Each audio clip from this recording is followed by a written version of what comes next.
को पूछ ले।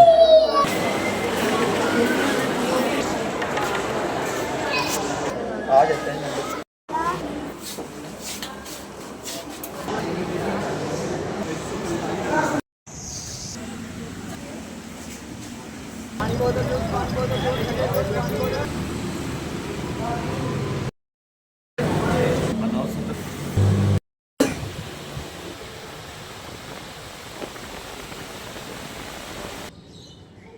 अस्सलाम जी हस्पताल इन्हू लै गए जी इन्हें को 2-3 टेस्ट हो गए जी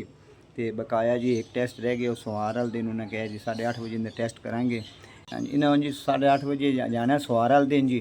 तो इन्हें कहा जी दाखिल करना हो तो दाखिल कर देसें नहीं तो मसला टाइम देना हो टाइम दे देसें ऑपरेशन करना हो तो ऑपरेशन कर देसें इंदा जी हाँ जी मगर मेरी बेगम जी हस्पताल मैनू इतने छड्डी आना जी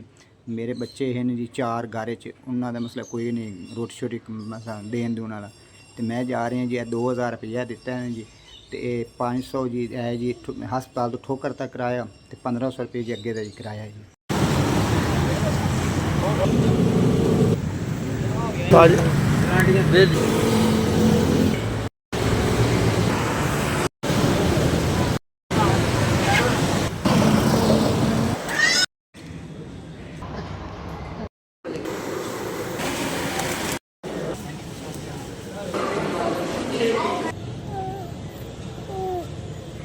डॉक्टर हफ्ते का टाइम दिता सी असी हफ्ते ਨੂੰ आए सी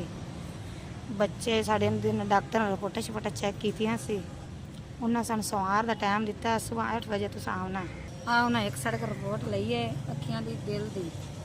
इस बच्चे का ऑपरेशन उन्हें आखा हुण नहीं हो सकता है तुस 3 महीने बाद 3 महीने दवाई खवाओ 3 महीने बाद दवा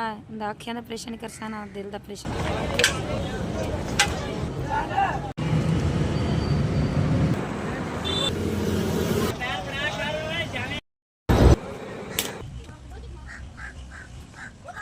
पूरा टोटल खर्चा 22,000 आया